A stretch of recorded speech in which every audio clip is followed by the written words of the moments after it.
ce matin. C'est pour ça que je suis dans tous mes états.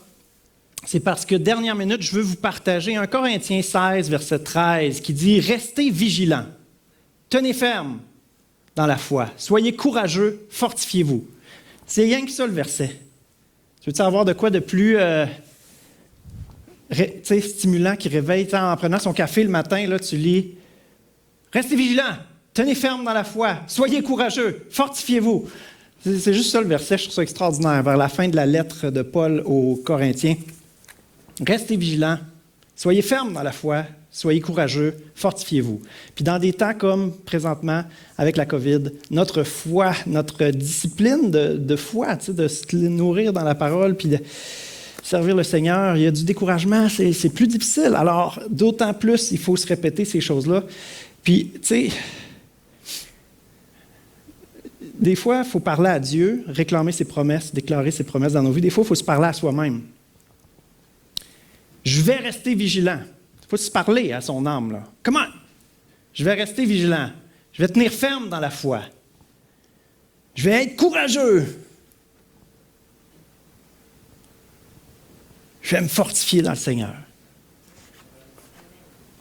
Plus que jamais, il faut être discipliné, il faut être vigilant. Puis Esther nous encourageait à se joindre aux réunions de prière parce que c'est un privilège qu'on a à l'Église. On ne peut pas se réunir chez nous, mais c'est vraiment un privilège, c'est assez évident. Là. À l'Église, on peut, parce qu'on a réussi à gagner la faveur du gouvernement, puis on peut se réunir puis prier ensemble. Puis dans cette période de ténèbres, de lourdeur dans la société, où les relations sociales sont beaucoup plus difficiles, où il y a de la méfiance, de la crainte, bien, l'Église peut prier. Parce que quand il y a des ténèbres, ça prend de la lumière. Puis la lumière, on sait c'est qui. Je suis la lumière du monde. C'est qui a dit ça? Jésus. Puis après ça, il a dit que votre lumière brille. C'est Jésus en nous qui veut qu'on brille. Amen. Ce matin, le titre du message, l'importance du discernement spirituel. On est dans cette série sur la santé spirituelle et on parle de l'esprit parce que l'être humain est un être spirituel. Il y a comme un organe dans nous qui se pose des questions.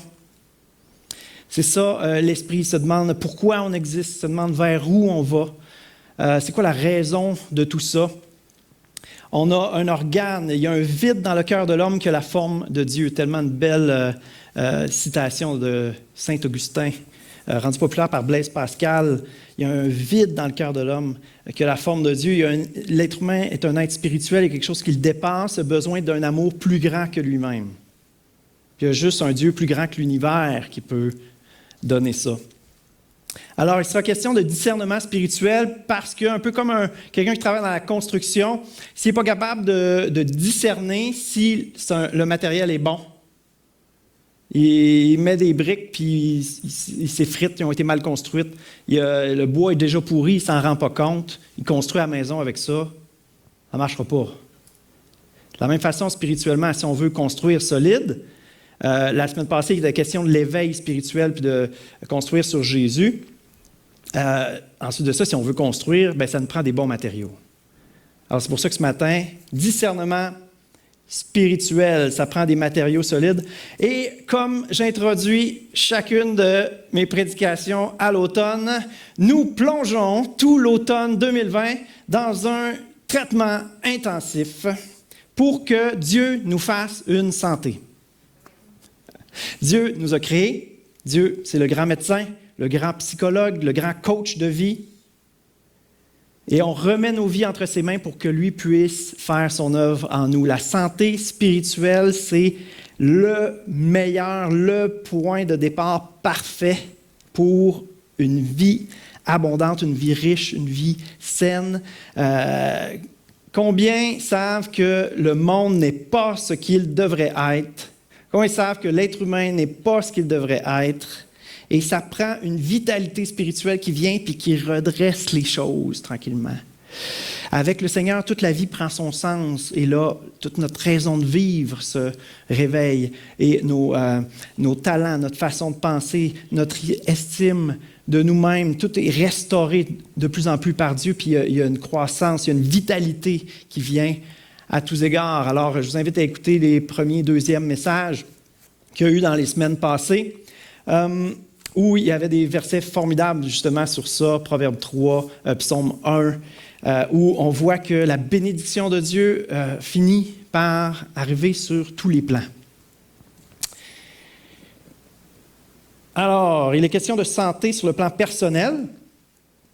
Et sur le plan personnel, on a divisé ça dans le corps et l'esprit. Et présentement, il est question de l'esprit.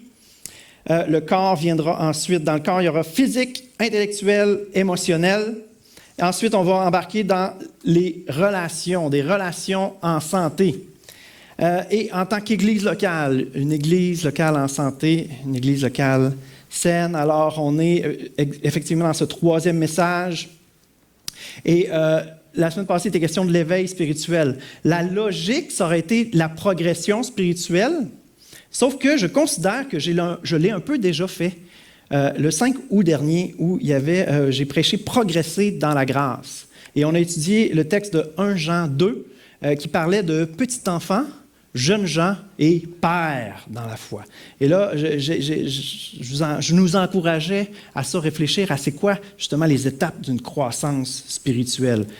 Oui, on reste un enfant parce qu'on a besoin de Papa Dieu qui nous aime tout simplement. Mais on est appelé à pas juste rester à ce niveau-là. On est appelé à devenir des jeunes gens qui, là, prennent de la confiance, qui prennent leur envol, puis qui ont de la force, sont capables. Puis on a besoin de devenir des pères, puis là, qui voient les choses un peu plus de haut, qui ont une perspective plus large, qui peuvent apporter conseil. Et je parlais beaucoup de l'identité d'enfant de Dieu quand il était question de l'éveil la semaine passée, qu'on n'est pas appelé à être esclave de quoi que ce soit. On est appelé à être libre. C'est pas vrai, on n'est pas appelé à être esclave de quoi que ce soit, on est appelé à être esclave de Christ. Christ, c'est le prince de la vie. Alors, au lieu d'être esclave de soi-même, esclave de la société, esclave de l'argent, esclave de notre employeur, esclave de nos émotions, esclave des courants de pensée présents, il vaut mieux être esclave de Christ qui nous connaît parfaitement et qui est parfaitement bon. Amen? Il sait mieux que nous-mêmes qu'est-ce qui est bon pour nous. Alléluia! L'importance du discernement spirituel. Qu'est-ce qui est bon? Qu'est-ce qui n'est pas bon? C'est nécessaire d'être capable de discerner, même quand on enseigne à partir de la Bible, même dans l'Église. Par exemple, est-ce qu'il y en a qui ont déjà fait ça, lire un peu au hasard, on ouvre la Bible, on prend un verset, des fois, on n'a pas trop le temps de lire, on est un peu fatigué. Bon, je vais me prendre un petit bout de psaume, là, ça va faire du bien avant de me coucher. On a tous déjà fait ça, ou juste moi? En tout cas, je me confesse, moi j'ai déjà fait ça. Mais on s'entend, la Bible, c'est un livre, hein, puis en fait, c'est plein de livres. C'est une bibliothèque, il y a plein de livres dedans. Alors, normalement, quand on lit un livre, des fois, on lit la fin pour savoir comment ça finit, là. Mais habituellement, on lit un livre du début à la fin. Alors, c'est ce qu'il faut faire. Et si on ne le fait pas, il peut nous arriver des choses un peu troublantes. Par exemple, si on tourne par hasard et on arrive dans Matthieu 27, 5, où il est écrit « Judas jeta les pièces d'argent dans le temple, se retira et alla se pendre. » Là, tu fais « Ouf, il n'aime pas trop ça, là. À ce soir, ça ne m'encourage pas avant de me coucher. » Alors là, tu tournes encore, ça se retrouve dans Luc 10, 37, ça dit « Va et toi, fais de même. »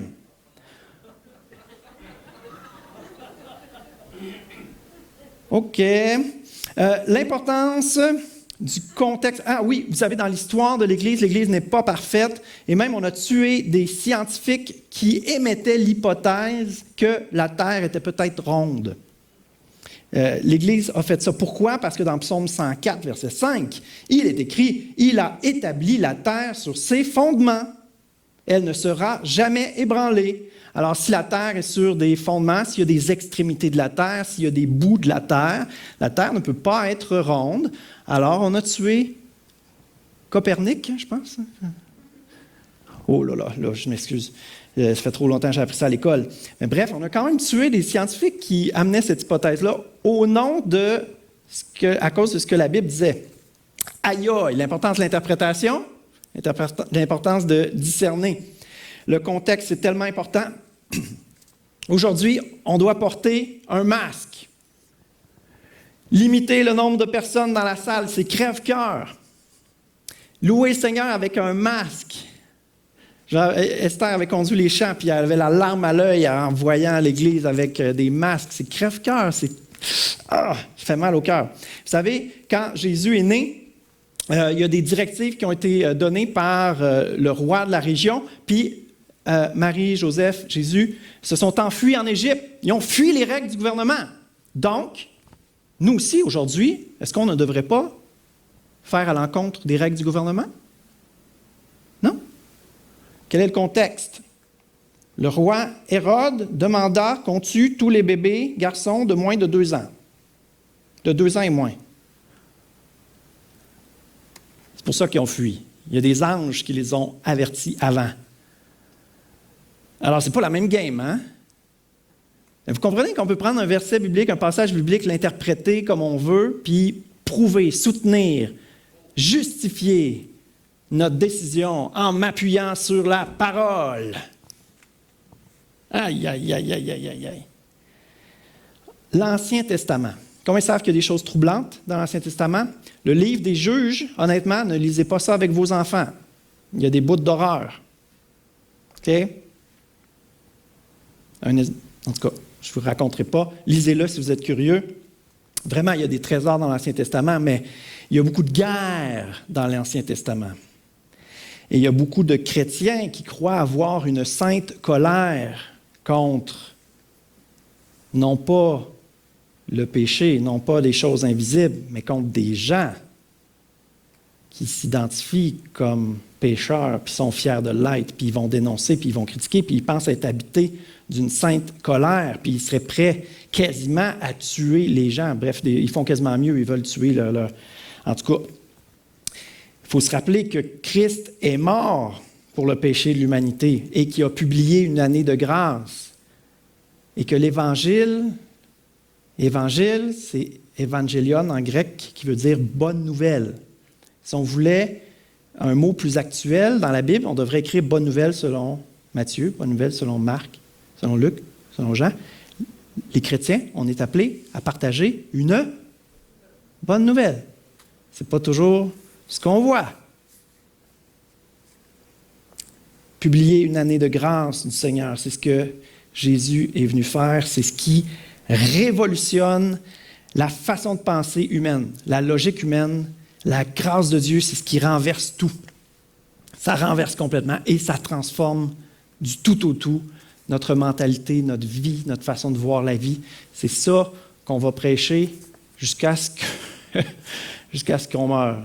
Christ, il est mort pour des pécheurs. Il est ressuscité. On va avoir la vie éternelle avec lui. Alléluia. Ça va peut-être vous choquer, ce verset-là, dans 2 Corinthiens 3, verset 6.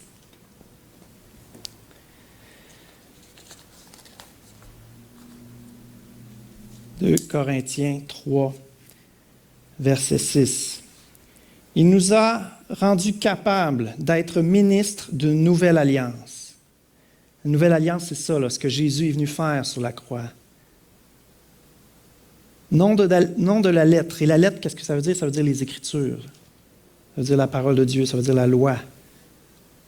Ministre d'une nouvelle alliance. Non de la lettre, mais de l'esprit. Car la lettre tue, mais l'esprit vivifie. Qu'est-ce que ça veut dire? Ça veut dire qu'il faut être enseigné par le Saint-Esprit, réveillé par le Saint-Esprit. Ça, c'était la semaine passée. C'est le Saint-Esprit qui a inspiré les Écritures, c'est lui qui peut la révéler dans nos cœurs. On a besoin de comprendre les choses avec la perspective spirituelle de Dieu. On a besoin de développer une intelligence spirituelle que le Saint-Esprit peut faire. Si on étudie la Bible juste avec notre cerveau, une étude littérale, premier degré, ça se peut que ça donne de mauvais résultats. La Bible, elle est vivante. Il faut qu'elle prenne vie dans nos cœurs. Mais elle est vivante, en esprit. Attendez-vous pas à ce que votre Bible se mette à marcher ou grouille, là, tu sais. Non, elle est vivante, en esprit. Alléluia.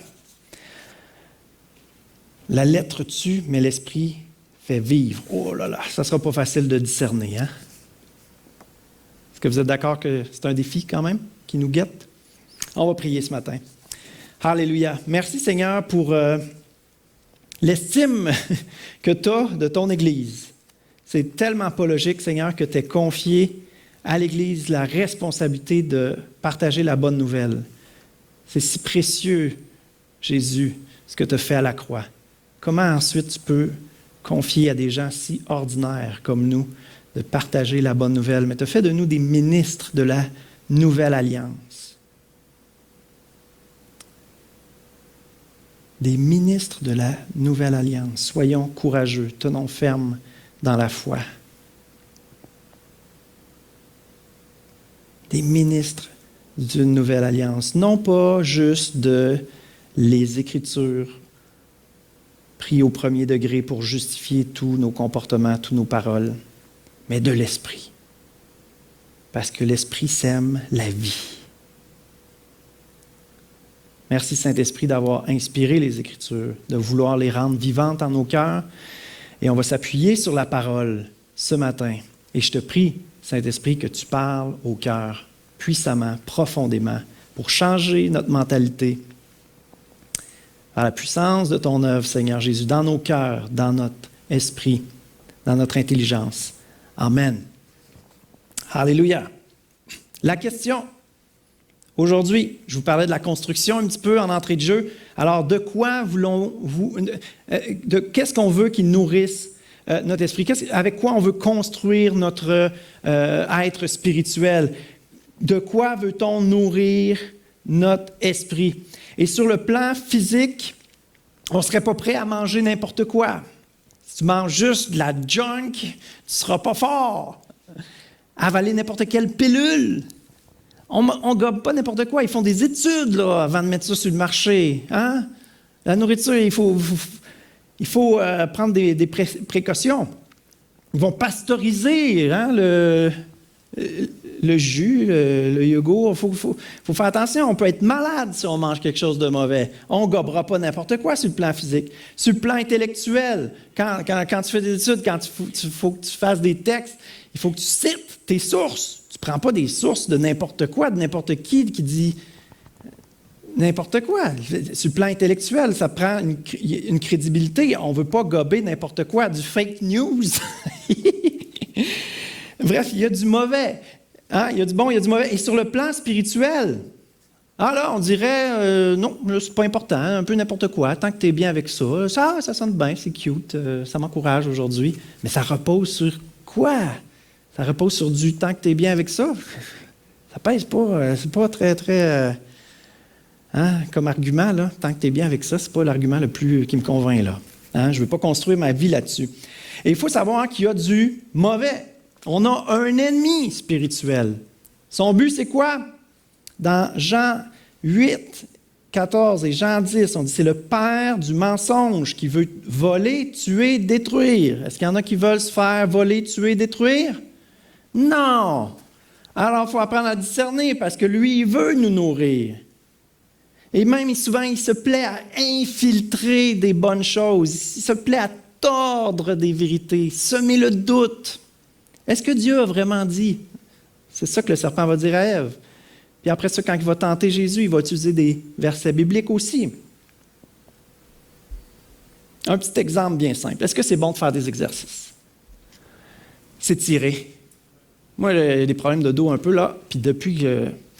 des fois, je néglige, là, mais me discipliner à m'étirer, hein? J'ai toutes sortes de mouvements pour m'étirer. Et là, ça relaxe mon dos. Merveilleux, les étirements. La flexibilité, ça fait partie de la santé musculo-squelettique. Hein? Alors, bonne chose de faire des exercices, mais savez-vous qu'il y a des gens vraiment qui étudient ça, puis qui réfléchissent les meilleurs mouvements qu'on peut faire pour libérer les tensions, puis que nos muscles fonctionnent bien, puis qu'on soit bien dans notre corps. Ils réfléchissent vraiment à ça. Il y a même des groupes qui s'organisent où on le fait ensemble, ça nous motive. Il y a du social qui se fait là, pas pendant la COVID. Mais bref, vraiment de quoi d'intéressant. Savez-vous comment on appelle ça? Du yoga. Savez-vous que le yoga, Il y a des peuples, à l'origine, même le mot yoga vient de des cultes qui se faisaient à des idoles. Et là, on faisait des mouvements de prosternation et tout ça. Donc, il peut y avoir un volet spirituel, démoniaque dans le yoga. Est-ce que ça veut dire que tous les cours de yoga, tu as affaire à une sorcière démoniaque qui fait des cultes à des démons, puis qui te fait faire des exercices sans que tu le saches pour qu'il y ait des esprits qui te rentrent dedans? Oui, non, non, oui. Est-ce que faire des exercices, c'est mal? Je ne ferai plus d'exercices là, parce que ça se peut que ça soit un move qui se fait dans des cultes de démons. Allez, on ne pourra plus faire grand-chose dans la vie si on rejette du revers de la main tout ce qui peut avoir une parcelle de mauvais. Vous comprenez? C'est important de discerner. Comment on peut discerner? Il y a plein de choses comme ça. Le yoga, le karaté aussi, c'est des moves, puis il peut y avoir une affaire spirituelle. L'acupuncture, il y a plein de choses comme ça. Comment faire pour savoir? Tu rentres dans un centre là, de santé naturelle comme ça, les pierres, les huiles, toutes sortes de trucs qui peuvent être utilisés à mauvais escient. Est-ce que c'est mal en soi? Comment qu'on fait pour savoir? Mais je crois qu'un enfant de Dieu, ça a le Saint-Esprit en dedans de lui. Tu rentres dans un endroit avec quelqu'un de louche qui fait des trucs. Au Québec, on ne dit pas catholique. Il fait des trucs louches. Il y a quoi qui va brasser en dedans? Me sens pas bien. Correct d'écouter ce feeling-là. Puis c'est intéressant parce que ce feeling-là, c'est pas quelque chose d'intellectuel, là. C'est en dedans de toi, tu le sais, dans ton esprit. C'est ton corps, ton cerveau, c'est le Saint-Esprit qui te communique cette information-là à travers ton corps. Il y a plein de stocks, plein d'informations sur Internet. On a accès à tellement de choses. Il y a du bon, il y a du moins bon. Il faut discerner. Il faut discerner. Le pasteur qui vous prêche un matin, il peut y avoir du bon, il peut y avoir du moins bon. Ne prenez pas pour du cash tout ce que quelqu'un vous dit avec un titre de pasteur. Si vous voulez me faire plaisir, là, cette semaine, là, tout ce que je vais avoir dit, là, jasez-en avec le bon berger. On va être content parce que ce que j'ai préparé, j'ai mis des heures là-dessus, je me suis donné à peine, je vous ai préparé quelque chose comme un bon plat, comme un cuisinier qui prépare quelque chose, mais quelque chose de spirituel, c'est plus important que de la nourriture. Prenez ce que je vous donne, puis parlez-en avec le bon berger. Pendant que je vous parle, demandez au Saint-Esprit de vous enseigner à travers ce que j'apporte. Prenez pas pour du cash tout ce qu'un pasteur peut dire. Dans Jean 10, verset 3, ça dit « Mes brebis entendent ma voix ». Pas les brebis du pasteur en avant, les brebis du bon berger. Un chrétien sérieux, un chrétien qui mature, doit apprendre à se faire l'oreille au bon berger. Doit apprendre à être sensible à ce mouvement dedans. Oh, il y a quelque chose qui vient de se passer dans mon esprit. Oh, je viens de recevoir quelque chose de Dieu. Je vais le prendre en note, je vais méditer là-dessus. Je sens que des fois, Dieu dépose de quoi sur notre cœur? Notre vie a changé. Notre mentalité a changé. On a compris une nouvelle chose puissante, profonde. On le sent. Il faut ça. C'est ça la parole de Dieu. La parole de Dieu, c'est pas juste dans notre tête. Il faut qu'il y ait de quoi de profond, que ça nous touche au plus profond de nous-mêmes. Le verset clé ce matin est tout simple. 1 Thessaloniciens 5, 21. Examinez toutes choses, retenez ce qui est bon. Voilà un verset que vous pouvez apprendre par cœur. Il y a 1, 2, 3, 4, 5, 8 mots. Examinez toutes choses, retenez ce qui est bon. On le cite ensemble? Examinez toutes choses, retenez ce qui est bon.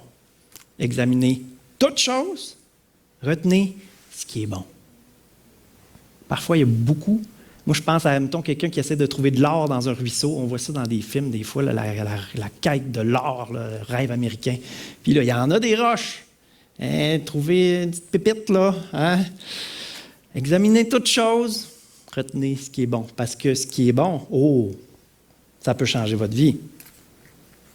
Alléluia. Peut-être un autre exemple. Je parlais de yoga, de choses de même. Il y a un verset dans la Bible qui dit n'impose pas les mains ou ne laisse pas quelqu'un t'imposer les mains trop rapidement. N'impose pas les mains à quelqu'un trop rapidement. Puis là, première fois que j'ai lu ça, j'ai pensé que c'était pas un esprit qui passe là, entre la personne et toi si tu imposes les mains. OK, ouais, c'est spécial ça. Mais imposer les mains sur quelqu'un, c'est attester. C'est de dire, attester une personne a des dons. Un peu comme Michel Bisaillon a fait avec moi. Il a mis la main sur moi et a dit, je te consacre un peu comme pasteur de l'Église. Puis dans l'Église, c'est comme ça, on va parler d'une Église en santé. De mettre quelqu'un en position de leadership, c'est ça. Imposer la main, on te confie tel aspect de l'Église. C'est très important. Si on veut que l'Église grandisse en santé, ça nous prend des piliers solides, spirituels. L'Église, c'est les gens. On est des pierres vivantes. On est appelé à être des piliers solides pour que l'Église se construise. Mais n'impose pas la main précipitamment. Ça veut dire, place pas quelqu'un en autorité trop rapidement. Il faut prendre le temps d'éprouver. Puis de laisser le Seigneur nous montrer comment il veut construire les choses. Examinez toutes choses, retenez ce qui est bon. Puis je vais m'attaquer à deux aspects. Ça va rentrer au poste tout de suite en commençant. Si vous n'étiez pas réveillé, c'est bon, vous devriez vous réveiller. Un qui s'attaque à la prédication, l'autre qui s'attaque à la prophétie. Vous êtes prêts? Si quelqu'un enseigne de fausses doctrines, en 1 Timothée 6, versets 3 à 5, je vais aller le feuilleter. C'est meilleur quand on feuillette notre Bible. 1 Timothée 6, versets 3 à 5. Si quelqu'un enseigne de fausses doctrines et ne s'attache pas aux saines paroles de notre Seigneur Jésus-Christ et à la doctrine qui est selon la piété, il est enflé d'orgueil. Il ne sait rien. Il a la maladie des questions oiseuses et des disputes de mots. D'où naissent l'envie, les querelles, les calomnies, les mauvais soupçons, les vaines discussions d'hommes corrompus d'entendement, privés de la vérité et croyant que la piété est une source de gain. Il est raide, hein, l'apôtre Paul? Privé de la vérité. Il a beau connaître la Bible, il a beau être un enseignant, il connaît les Écritures, il est capable d'en parler à tort et à travers, il est privé de la vérité. Qu'est-ce que la vérité? Il y a quelqu'un qui dit « Je suis le chemin ». La vérité, c'est une personne, mes amis. La vérité, c'est une personne. Question que Pilate a posée à Jésus. Hein? Qu'est-ce que la vérité? Excellente question, Pilate. Elle est droite devant toi. On recherche dans la philosophie la vérité. La vérité, mon ami, elle frappe à la porte de ton cœur.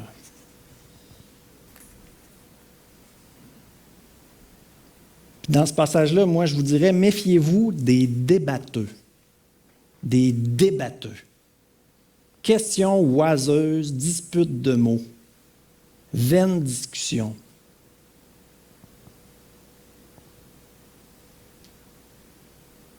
J'ai vraiment osé cette semaine. Hein? Il y en a qui m'ont mis au défi de faire une petite capsule sur l'Halloween. Puis je priais, Seigneur, que ça ne suscite pas de querelles, de calomnies, de mauvais soupçons, de vaines discussions. Parce que, peut-être une autre phrase qui va vous choquer. On a tout ce qu'il nous faut dans la Bible, mais tout n'est pas écrit dans la Bible.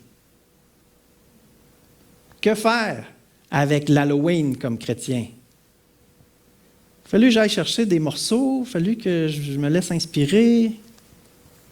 Tu sais, c'est délicat, c'est un sujet corsé un petit peu. Je me suis risqué. Puis,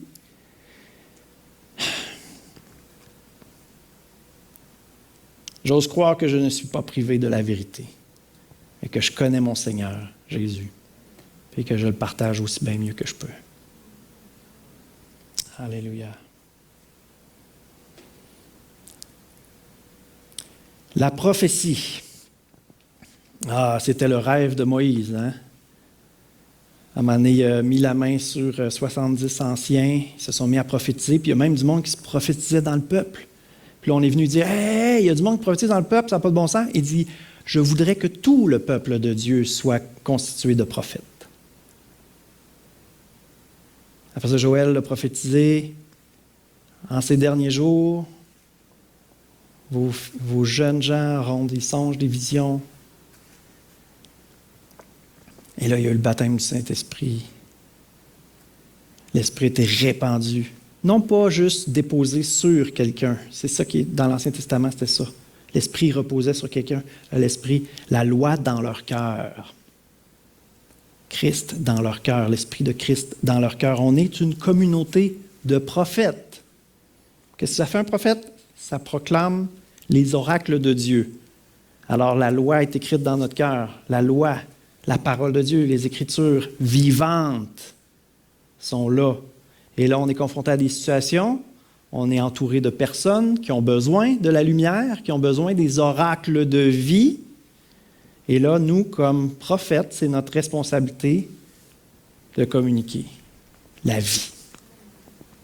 Quant aux prophètes, 1 Corinthiens 14, versets 29 et 31. J'ai quand même beaucoup de passages, mais qu'est-ce que vous voulez, si on veut discerner, ça prend la Bible. Vous êtes d'accord avec ça? Pour ce qui est des prophètes, que 2 ou 3 parlent, ils parlent dans une réunion, là, tu sais, que 2 ou 3 parlent et que les autres jugent. Car vous pouvez tous prophétiser successivement afin que tous soient instruits et que tous soient exhortés, encouragés, édifiés. C'est ça que ça sert, la prophétie. Ça fait du bien. C'est bon. Que les autres évaluent leur message dans une autre version. Verset 32. Les esprits des prophètes sont soumis aux prophètes.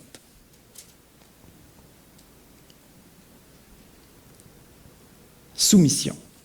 On est sous la même mission. Le prophète a l'humilité de dire, je suis quelqu'un de bien ordinaire, mais Dieu dépose ça sur mon cœur, puis je pense que c'est pour édifier, encourager l'Église. OK, c'est correct, Seigneur, je vais le dire.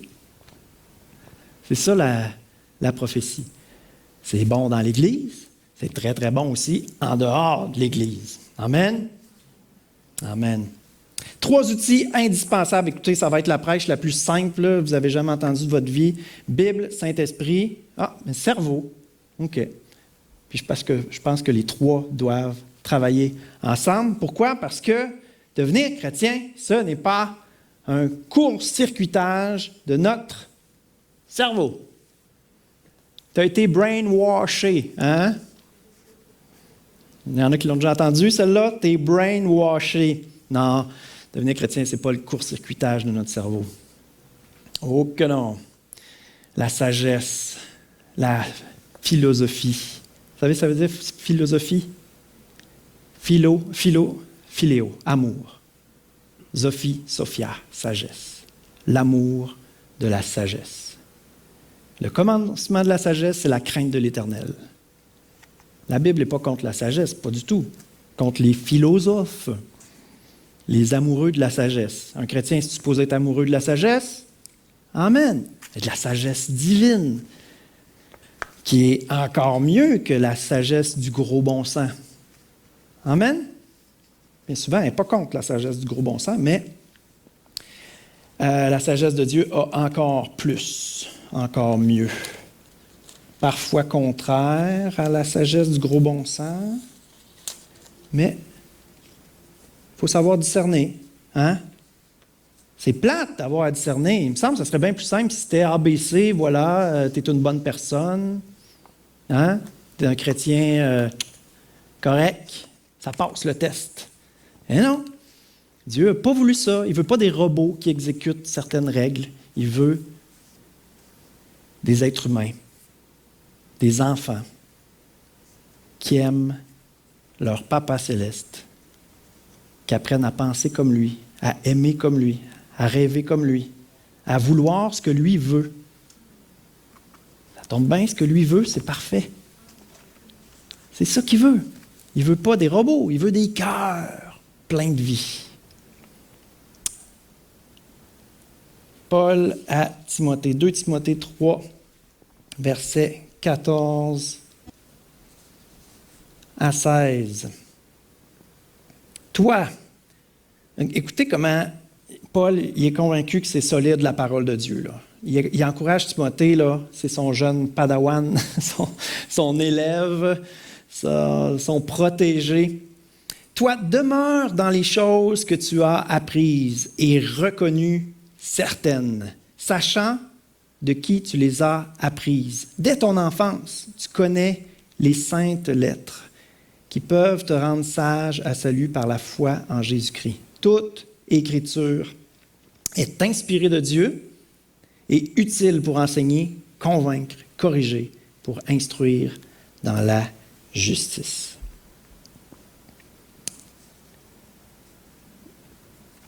Construction spirituelle.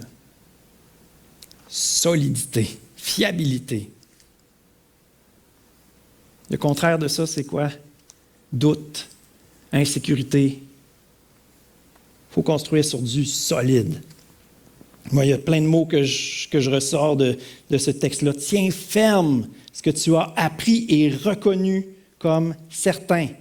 Tu connais les Écritures. Les Écritures, ce n'est pas n'importe quoi. Elles sont inspirées de Dieu. Utiles pour enseigner, pour convaincre, pour corriger, pour instruire dans la justice. C'est du solide. C'est des convictions qui naissent alors qu'on s'approfondit dans la parole de Dieu. On veut avoir une charpente solide. Amen?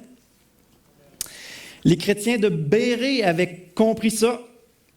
Acte 17, versets 10 à 12. L'apôtre Paul arrive d'une autre ville où il a failli être mis à mort. Ça n'a pas bien passé. Et là, il arrive à Bérée. Paul et Silas s'en vont à Bérée. Lorsqu'ils furent arrivés, ils entrèrent dans la synagogue des Juifs. Les Juifs avaient des sentiments plus nobles que ceux de Thessalonique. Ils reçurent la parole avec beaucoup d'empressement. Et ils examinaient chaque jour les Écritures pour voir si ce qu'on leur disait était exact. Plusieurs d'entre eux crurent, ainsi que beaucoup de femmes grecques de distinction et beaucoup d'hommes. Ils entrent dans la synagogue, une synagogue juive. Ce n'est pas des chrétiens, c'est des juifs. Mais les chrétiens n'ont pas plus que l'Ancien Testament, eux autres aussi. Là, hein? Ça n'a pas été écrit, le Nouveau Testament.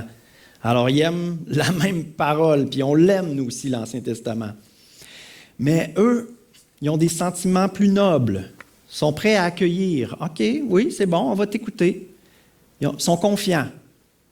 Tu peux nous amener tes enseignements, on est capable d'examiner tout, puis de retenir ce qui est bon. Fait que vas-y, parle, on va t'écouter. On est capable de juger, on est capable de discerner. Il y a un intérêt qui est là. Il y a un sérieux à évaluer tout ça dans les Écritures. Ils ont une bonne connaissance des Écritures. C'est important d'avoir une bonne connaissance des Écritures, une vision globale des Écritures. Qu'est-ce que Dieu a fait dans l'histoire de l'humanité? Ça, c'est avoir une perspective globale des Écritures. C'est important d'avoir une bonne connaissance. Et là, qu'est-ce que ça dit? Chaque jour, il examinait, il scrutait, questionnait, criblait l'enseignement de Paul pour déterminer si la matière était excellente ou défectueuse. Moi, je vois leur sérieux là-dedans, leur amour de la vérité aussi, pour le protéger puis pour le discerner. Ils étaient dévoués et zélés dans leur apprentissage. Amen? Je pense que c'est une belle leçon qu'on prend à être dévoués, à être zélés dans leur apprentissage. Et ils voulaient s'assurer que les choses étaient exactes. fiable, vrai. Une chose que je trouve intéressante aussi, c'est qu'ils le font ensemble. Amen? Il n'est jamais question de les pasteurs de, tu sais, là c'est les rabbins, le rabbin de la synagogue de Bérée. Non, ils sont ensemble, c'est un groupe. Chaque jour, ils, au pluriel. Ils faisaient ça ensemble. La parole de Dieu, c'est la référence. La parole faite chair, c'est Christ. La parole, c'est la vérité. Christ, c'est le chemin, la vérité. C'est le roc solide, la fondation solide. On a besoin d'une doctrine, une théologie spirituelle vivante, remplie de Christ. Amen.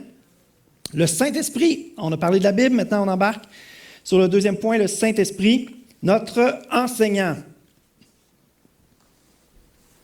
Le Saint-Esprit vous enseignera toutes choses. Jean 14, versets 26 et 27. Mais le Consolateur, le Saint-Esprit, que le Père enverra en mon nom, vous enseignera toutes choses et vous rappellera tout ce que je vous ai dit. Je vous laisse la paix. Je vous donne ma paix. Je ne vous donne pas comme le monde donne, que votre cœur ne se trouble point et ne s'alarme point. Le Saint-Esprit, c'est notre enseignant. On parle de discerner et le piège, le danger, le mauvais côté que ça peut prendre, là, cette histoire-là de discerner, c'est d'enlever tout ce qui ne fait pas notre affaire. Ce n'est pas de ça qui est question. De se faire un évangile à son goût. La parole de Dieu, ce n'est pas comme un buffet chinois que tu prends, tous les petits éléments qui font ton affaire, mais ceux-là, non. La question, ce n'est pas satisfaire nos appétits, nos petits désirs à nous. L'important, c'est de discerner ce que Dieu veut. Parce que, vous savez, apprendre, là, à toutes les fois qu'on apprend quelque chose, la contrepartie, c'est qu'on réalise qu'avant de l'apprendre, on ne le savait pas. Alors, quand on apprend quelque chose à 2 ans, c'est pas si pire. Ils ne s'en rendent même pas compte. Quand on apprend quelque chose à 20 ans, on dit « Ouais, ça m'a pris 20 ans à apprendre ça. Pendant 20 ans, je n'étais pas conscient de ça. Ouf, c'est un petit peu plus tough sur l'orgueil. » Tu sais. Quand on apprend quelque chose à 50 ans, « Oh, comment j'ai pu ne pas comprendre ça avant? » Oh là là, c'est un petit peu plus rough sur l'orgueil, hein? Je sais pas, j'ai pas 50 ans, je fais juste de la mathématique, là, tu sais. Heureusement, mes amis, notre enseignant, comment est-ce qu'il s'appelle? Le Consolateur. Intéressant, hein? Consolateur vous enseignera toutes choses. Un consolateur, qu'est-ce que ça fait? Ça rassure. Il n'est pas là pour te taper sa tête, le Saint-Esprit. Il est là pour t'apprendre avec douceur. Puis c'est formidable. Le verset d'après, qu'est-ce que Jésus dit? Que votre cœur ne se trouble point. Je vous donne ma paix. Je vous laisse ma paix. C'est comme s'il disait, vous allez vous faire enseigner, ça va faire mal, vous ne serez pas content, ça va être rough sur l'orgueil. Mais c'est un consolateur, puis je vous donne ma paix. Il y a de l'espoir. Ça vaut la peine d'apprendre. Mais comme c'est triste, un être humain orgueilleux qui ne veut pas avancer, qui ne veut pas apprendre, qui pense, c'est même pas qu'il pense, il veut juste donner l'impression que c'est tout. Quelle question poser alors? Moi, une question que j'aime bien, c'est « Reconnais-tu Jésus derrière cet enseignement? » Ah oui, ça sent Jésus, ça. Ça a la saveur de Christ, sa douceur, sa beauté, sa profondeur. Ce n'est pas un petit enseignement léger, là. C'est plus grand que notre intelligence limitée. On le sent dans notre cœur. Ce n'est pas juste cérébral. Le Saint-Esprit est en dedans de nous, puis on voudrait, ça serait plus simple si la foi était juste intellectuelle, des beaux principes, la belle théologie, on met ça dans une boîte, puis voilà, c'est comme ça. Mais non, on ne peut pas mettre Dieu dans une boîte. Même l'univers ne le contient pas. Ça n'est pas dans une boîte. Dieu est plus grand que tout ce qu'on peut comprendre. On l'appelle l'Éternel. Puis ce matin, moi, je pense que c'est Marie-France qui l'a dit dans la louange, rien n'est comparable à toi. Rien n'est comparable à ta grandeur. Rien n'est comparable à ta bonté. Rien n'est comparable à ton amour pour moi. Rien n'est comparable à ta puissance. Le rien n'est comparable, il veut dire, tu sais justement là, que c'est encore plus que ce que je peux comprendre. Puis c'est juste wow. La louange, c'est de l'émerveillement. Alléluia. La Bible, le Saint-Esprit est ton cerveau. Parce que non, ce n'est pas de mettre la switch à off son cerveau. Quand l'intelligence spirituelle et la sensibilité spirituelle se rencontrent. C'est pour ça que j'ai souligné à Béret le fait qu'ils examinaient ensemble. Parce que chaque être humain, on a des dons différents. Puis c'est vrai aussi sur le plan spirituel. Il y a des gens qui sont plus versés dans l'aspect émotionnel, le senti qu'on dit. Il y en a qui sont plus cérébrales, qui aiment comprendre les choses. Il y a des gens qui ont plus de connaissances théologiques, connaissances des Écritures. Il y a des gens qui sont plus sensibles à ce que Dieu dit. Et si on peut travailler ensemble, avoir une perspective ensemble, ça peut être très, très, très intéressant. Est-ce que c'est en accord avec les Écritures? Parfois, tu trouves un passage des Écritures qui dit ça assez clairement. Quand j'ai parlé de... Non, excusez. Parce qu'il y a un passage que j'aime beaucoup qui parle des viandes sacrifiées aux idoles. C'est vraiment un autre contexte, mais parce qu'il n'y a plus tant de viande sacrifiée aux idoles, là, mais c'est tellement un bel enseignement pour comprendre justement les zones grises, les choses qu'on n'est pas sûr. Est-ce que c'est bon? Il y a plein de principes à travers ce passage-là. Est-ce que c'est en accord avec les Écritures? Mais parfois, même cette question-là, on ne trouve pas quelque chose dans les Écritures qui soutient, qui soutient cette information-là, qui prouve que c'est vrai. Parfois, il faut même poser la question, est-ce que c'est en désaccord avec les Écritures? Tu ne trouves pas quelque chose qui prouve que c'est bon? Est-ce que tu trouves quelque chose qui prouve que ce n'est pas bon?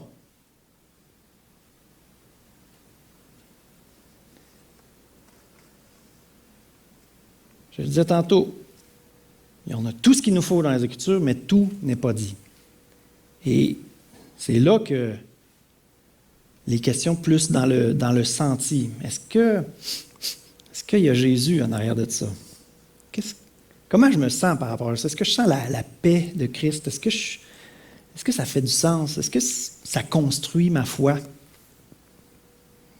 Vous savez, l'ennemi, je l'ai dit au début, c'est le père du mensonge. Où est-ce que ça parle des mensonges? Dans notre cerveau. On a besoin de la vérité. L'ennemi, ce qu'il veut, c'est semer du doute, crochir la vérité. L'ennemi veut agir au niveau de nos pensées. Je demanderai aux musiciens de s'approcher. J'ai préparé un résumé un petit peu de ce message, puis on va le publier demain sur Facebook. Juste pour nous aider, nous donner des outils, des pistes claires pour nous aider à discerner. Et vraiment, je veux vous lancer cet ordre-là, cet impératif-là qui nous est donné dans la Bible. C'est des impératifs. Hein? Un verbe à l'impératif, c'est un ordre. Examinez tout, retenez ce qui est bon. C'est deux impératifs. Vous n'avez pas le choix. Un enfant de Dieu solide, mature, n'a pas le choix d'apprendre à entendre la voix du bon berger, à reconnaître si ça vient de Dieu, ce qui m'est donné. Examinez tout, retenez ce qui est bon. On n'a pas le choix. Première clé, connaître la vérité. La vérité, c'est qui? Jésus, la parole faite chair. La Bible, les Écritures, c'est la parole vivante. Et elle s'est même incarnée en Jésus. Deuxième chose, comprendre les Écritures, ça veut dire approfondir, mais toujours à la lumière de Christ, qui est le centre des Écritures, révélé dans nos cœurs par le Saint-Esprit. C'est une nourriture spirituelle que les Écritures. Et troisième chose, développer une sensibilité à la voix du bon berger en méditant les vérités bibliques, en nous les rappelant à notre propre cœur, en les priant à Dieu. Seigneur, ce que ta parole déclare, que ça se réalise dans ma vie. C'est ça, méditer la parole de Dieu. Pour que notre cerveau non seulement sache des choses, mais qu'il connaisse les choses. Le mot « connaître », dans la Bible, le mot « connaître », dans les textes hébreux, c'est un mot extrêmement significatif. On l'utilise par rapport à un homme et une femme pour avoir un bébé. Ils étaient pudiques, les Hébreux. Fait qu'ils disaient « il connut sa femme, elle enfanta un fils ». Connaître, c'est intime, c'est profond, c'est intérieur. Connaître notre Seigneur au plus profond de notre cœur. Apprendre à connaître, à reconnaître la voix du bon berger pour qu'il puisse nous montrer, qu'il puisse nous aider à discerner ce qui est bon de ce qui est mauvais. Connaître Jésus, comprendre les Écritures, être sensible à la voix du bon berger et faites confiance à Jésus, votre bon berger. Le Saint-Esprit habite en vous pour vrai. La Bible, parfois, c'est tellement simple. Puis je disais tantôt qu'il ne faut pas la prendre au sens littéral. Il faut spirituellement la prendre au sens littéral. Bien souvent. Pas intellectuellement, mais spirituellement, l'accepter comme pure et dure vérité. Ce que ta parole dit, Seigneur, c'est ce que je veux, c'est ce que je crois. Alléluia. On peut se lever ensemble. Alléluia. Seigneur, c'est tout un défi que tu nous donnes. Mais, oh Dieu, on veut construire sur toi, on veut construire solide. On ne veut pas prendre du n'importe quoi, Seigneur. Puis, Seigneur, je te prie que chaque personne puisse réaliser l'importance de sa vie. Le fait que notre vie est unique et que tu peux faire quelque chose d'unique à travers nous. Que notre louange est unique également, Seigneur. Que chacun d'entre nous, oh Dieu, on a une responsabilité. Chacun d'entre nous, on a une valeur à tes yeux aussi, Seigneur. Et tu veux notre cœur, Seigneur. Tu veux notre amour. Alléluia. C'est là que tu vas pouvoir faire des merveilles avec. Seigneur, on te confie tout ce qu'on est, Seigneur. Notre âme, notre corps, Seigneur, notre vie t'appartient. Tout t'appartient. Fais-nous une santé, Seigneur. On veut ta vitalité. On veut ta vie. On veut ton courage, ta force. Alléluia. On veut être construit par toi, Seigneur. Alléluia. Aide-nous à discerner, Seigneur, ce qui va nourrir notre esprit, ce qui va nous construire. Seigneur, on veut plus de toi. On veut devenir la personne que tu veux qu'on soit, Seigneur. Alléluia. Chacun de nous, oh Dieu, tu as une mission pour nous, une destinée pour nous. Tu veux faire quelque chose de particulier à travers nos vies. Merci, Seigneur, pour les talents, pour les dons, Seigneur, qui sont répandus dans ton Église, Seigneur. Cette Église-ci, je le déclare, Seigneur, elle a tout ce qu'il faut pour réussir. Elle a tout ce qu'il faut, Seigneur, pour que ta gloire éclate, Seigneur. Et je te prie, Seigneur, pour des guerriers, des guerrières, Seigneur, qui vont prendre les armes, qui vont aller chercher les victoires qu'ils ont besoin d'aller chercher, Seigneur. Je te prie pour des pierres vivantes, oh Dieu, solides, qui vont se laisser façonner par toi, qui vont se laisser édifier, Seigneur, les unes sur les autres, Seigneur, avec les difficultés que ça peut apporter, Seigneur, des contacts humains, Seigneur, des roches qui frottent sur des roches, puis ça fait mal, ça effrite parfois. Alléluia, Seigneur Jésus. C'est toi qui nous dirige, c'est toi qui nous conduis, Saint-Esprit. Et oui, ça fait mal parfois. Oui, ça ne fait pas notre affaire tout le temps, mais tu es le consolateur. Alléluia, tu nous guides parfaitement. Et Seigneur Jésus, tu nous as donné ta paix. Alors Seigneur, on accepte ta paix. Tu nous l'offres, on la prend. Alléluia, Seigneur. On reçoit ta paix, Seigneur. Je te prie pour ta paix, oh Dieu. Alors qu'il y a tellement de crainte, tellement de peur, Seigneur, dans notre société, je te prie pour des chrétiens qui ont une paix qui surpasse l'intelligence, Seigneur. Ta paix, Seigneur Jésus. Alléluia. Alléluia. Merci, Seigneur Jésus. Alléluia.